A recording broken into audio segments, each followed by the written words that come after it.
Shalom மருத்துவக் கல்வி அறக்கட்டளை சார்பாக வெளிநாடுகளுக்கு சென்று மருத்துவம் பயிலும் மாணவர்களுக்கு உதவித்தொகை வழங்கும் விழா வெகு விமர்சையாக நடைபெற்றது. வெளிநாட்டில் மருத்துவக் கல்வி பயிலும் மாணவர்களுக்கு உதவும் வகையில் ஷாலோம் கல்வி நிறுவனம் ரஷ்யா, ஜெர்மன், யூரோப் என பல்வேறு நாடுகளில் உள்ள மருத்துவ பல்கலைக்கழகங்களுடன் இணைந்து இந்திய மாணவர்கள் மருத்துவக் கல்வியை குறைந்த கட்டணத்தில் பயில்வதற்கான வாய்ப்புகளை உருவாக்கி தருகின்றனர். தொடர்ந்து 15வது வருடங்களாக இந்த பணியை செய்து வரும் ஷாலோம் கல்வி நிறுவனத்தின் வாயிலாக 2024-2025 கல்வியாண்டில் கிர்கிஸ்தான் நாட்டில் மருத்துவ கல்வி பயில சேர்க்கை பெற்ற மாணவர்கள் சுமார் 40 பேரை வழியனுப்பும் விழா மற்றும் அவர்களில் தேர்வு செய்யப்பட்டவர்களுக்கு மருத்துவ கல்வி உதவித்தொகை வழங்கும் நிகழ்ச்சி கோவை அவினாசி சாலையில் உள்ள ஜென்னிஸ் ரெசிடென்சியில் நடைபெற்றது. ஷாலோம் நிறுவனத்தின் இயக்குனர் அனிதா காமராஜ் தலைமையில் நடைபெற்ற இதில் சிறப்பு விருந்தினராக KMCH மருத்துவமனையின் பிரபல மருத்துவரும் சிறந்த பேச்சாளருமான டாக்டர் சீனிவாசன் கலந்து கொண்டு மாணவ மாணவிகளுக்கு கல்வி உதவித்தொகை மற்றும் மினி லேப்டாப், புத்தகங்கள் உள்ளிட்ட உபகரணங்களை வழங்கினார். இதனைத் தொடர்ந்து ஷாலோம் நிறுவனத்தின் இயக்குனர் அனிதா காமராஜ் செய்தியாளர்களிடம் பேசினார். அப்போது பேசிய அவர், தமிழகத்தில் பெரும்பாலான மாணவர்களின் மருத்துவ கனவு அவர்களின் கல்வி, பொருளாதாரம் போன்ற பல்வேறு காரணங்களால் இங்கு மருத்துவக் கல்லூரியில் சேர முடியாத நிலை ஏற்படுவதால் அதுபோன்ற மாணவர்களுக்கு அவர்களின் மனம் சோர்ந்து விடாமல் அவர்களின் கனவை நிறைவேற்ற உன்னதமான நோக்கோடு 15 வருடங்களாக வெளிநாடுகளில் மருத்துவக் கல்வி பயில சரியான வழிகாட்டுதலை சேவை மனப்பாங்குடன் செய்து வருவதாக தெரிவித்தார். வெளிநாடுகளில் மருத்துவக் கல்வி பயில விரும்பும் பெரும்பாலான பெற்றோர்களுக்கு அதை பற்றி பயமும் சரியான புரிதலும் இல்லாமல் உள்ளது. அவர்களின் பயத்தை போக்கி மாணவர்களின் மதிப்பெண் மற்றும் பொருளாதார சூழ்நிலையும் கருத்தில் கொண்டு அவர்களுக்கு சரியான கல்லூரியை தேர்ந்தெடுப்பது முதல் 6 வருடங்கள் மாணவர்கள் கல்வி முடித்து முழுமையான மருத்துவராகும் வரை அவர்களுக்கு ஷாலோம் நிறுவனம் உதவி செய்வதாக அவர் குறிப்பிட்டார்.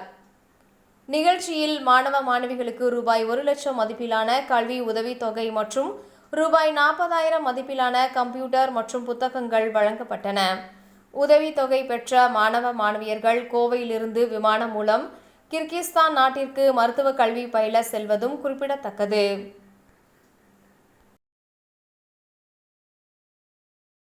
எஜுகேஷன்ல இருந்து இன்னைக்கு ஒரு பேட்ச் வந்து அப்ராட் மெடிசன், கிர்கிஸ்தான்ல மெடிசன் படிக்க கிளம்புறாங்க. நம்ம ஷாலோம் ட்ரஸ்ட் அண்ட் எஜுகேஷன் வந்து ஒரு 15 இயர்ஸா நம்ம அப்ராட் மெடிக்கல் எஜுகேஷன் பண்ணிட்டு இருக்கோம். ஸோ இப்போ வந்து பார்த்தீங்கன்னா ஒரு பேட்ச் கிளம்புறாங்க. ஆல்ரெடி வந்து போலந்து, ரஷ்யா, உஸ்பெகிஸ்தான் இதுக்கெல்லாமே பேட்சஸ் கிளம்பியிருக்காங்க. இப்போ இன்னைக்கு ஒரு பேட்ச் கிர்கிஸ்தான் கிளம்புறாங்க. இந்த வீக்கில் இன்னொரு பேட்ச் வந்து ரஷ்யா கிளம்புறாங்க. அதுக்கான ஒரு பாண்ட் வாயேஜ் மீட்டிங் ப்ளஸ் வந்து ஒரு ஸ்காலர்ஷிப் டிஸ்ட்ரிபியூட் பண்ணுற ப்ரோக்ராம் தான் இன்றைக்கி நம்ம ஆர்கனைஸ் பண்ணியிருந்தோம். இங்கே இதில் வந்து பார்த்திங்கன்னா இன்றைக்கி கிர்கிஸ்தானுக்கு வந்து பார்த்திங்கன்னா 82 ஸ்டூடெண்ட்ஸ் வந்து கிளம்புறாங்க. இங்கே ஒரு 40 ஸ்டூடெண்ட் கோயம்புத்தூர்லேருந்தும் ஒரு 10 ஸ்டூடெண்ட்ஸ் வந்து சென்னையிலேருந்தும் பேலன்ஸ் ஸ்டூடெண்ட்ஸ் ஆல் ஓவர் இந்தியாவிலேருந்து கிளம்புறாங்க. இன்னைக்கு வந்து இந்த மீட்டிங்கில் வந்து ஸ்டூடெண்ட்ஸை வந்து என்கரேஜ் பண்ணுறதுக்காக KMCHல உள்ள doctor Srinivasan, psychiatrist, famous psychiatrist and motivational speaker, அவர் வந்திருந்தாங்க. இன்னைக்கு ஸ்டூடெண்ட்ஸ்க்கு வந்து அதுக்கான மோட்டிவேஷ்னல் ஸ்பீக் கொடுத்துருந்தாங்க. அதுக்கப்புறம் ஸ்டூடெண்ட்ஸ்க்கு வந்து நம்ம ஸ்காலர்ஷிப்ஸ் எல்லாமே ப்ரொவைட் பண்ணோம். இன்னைக்கு ஈவினிங் ஸ்டூடெண்ட்ஸ்க்கு எல்லாத்துக்குமே வந்து கிர்கிஸ்தானுக்கு ஃப்ளைட் இருக்கு. நாளைக்கு வந்து அவங்க அங்கே ரீச் ஆகிடுவாங்க. இங்கே வந்திருந்த எல்லாருக்கும் என்னோட நன்றிகள்.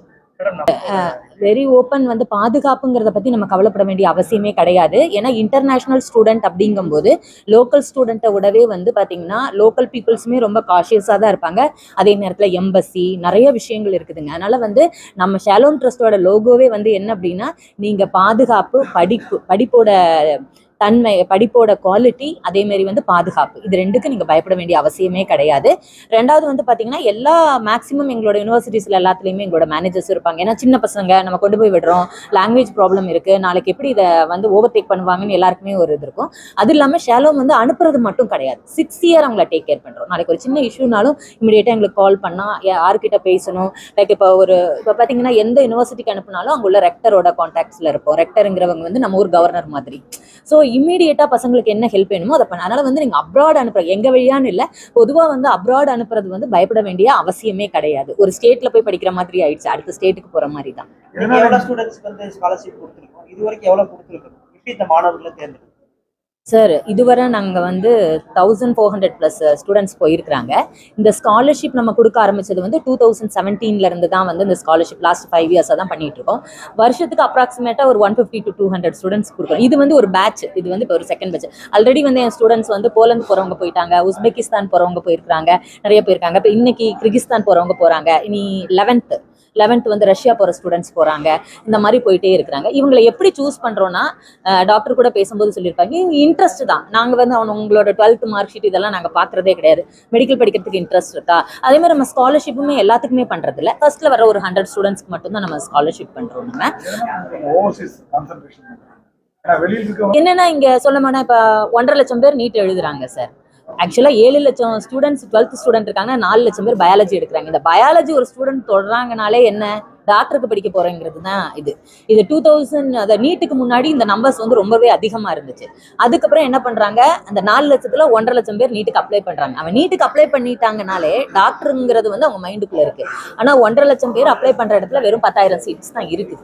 இன்னைக்கு நம்ம நாடு வந்து ரொம்ப பாப்புலேஷன் உள்ள நாடு, டாக்டர்ஸோட ஸ்கேர்சிட்டிலாம் ஜாஸ்தி. இப்போ பார்த்தீங்கன்னா அப்ராட் கண்ட்ரீஸ்ல வந்து அந்த அளவுக்கு டாக்டர்ஸோட ஸ்கேர்சிட்டி கிடையாது. அதனால இது வந்து நோபல் ப்ரொஃபஷன் கிடையாது. நம்ம நாட்டில் அது இருக்குது. ஸோ அப்போ வந்து 10,000 சீட்ஸ் இருக்கு, அப்ளை பண்றவங்க 1.5 லட்சம் பேர். அப்படி இருக்கும்போது அதை பேலன்ஸ் பண்றதுக்காக நம்ம பார்க்குற ஒரே ஒரு விஷயம் தான், மெடிசன் படிக்கணும்னா உங்களுக்கு இன்ட்ரெஸ்ட் இருக்கணும், அவ்வளவுதான். நாட் அதாவது நீங்க இவ்வளோ மார்க் எடுத்துருக்கணும் இதெல்லாம் அப்படி கிடையாது. இன்னொரு விஷயம் என்னன்னா, அப்ராட் ஏன் சூஸ் பண்றாங்கன்னா, இப்போ இங்க வந்து இந்தியாவில் சீட் கிடைக்கல, ஒரு பிரைவேட் இன்ஸ்டிடியூஷனை சூஸ் பண்ணா 1 to 1.5 crores ஆகுது.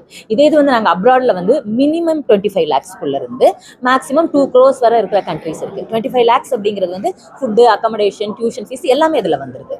ஸோ உங்களால வந்து ஈஸியாக ரொம்ப கம்மியான ப்ரைஸ்ல, ரொம்ப சிம்பிளாக சொல்லணும்னா இங்கே ஒரு இன்ஜினியரிங் முடிக்கிற காஸ்ட்ல அவங்களால அப்ராட்ல வந்து மெடிசன் முடிச்சுட்டு வர முடியும்.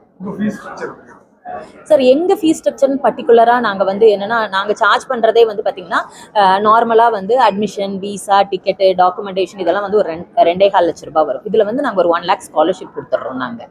ஸோ நாங்கள் ரொம்ப ரொம்ப மினிமலாக தான் ஸ்டூடெண்ட்ஸ் கிட்ட இருந்து நாங்கள் சார்ஜ் பண்ணுறோம்.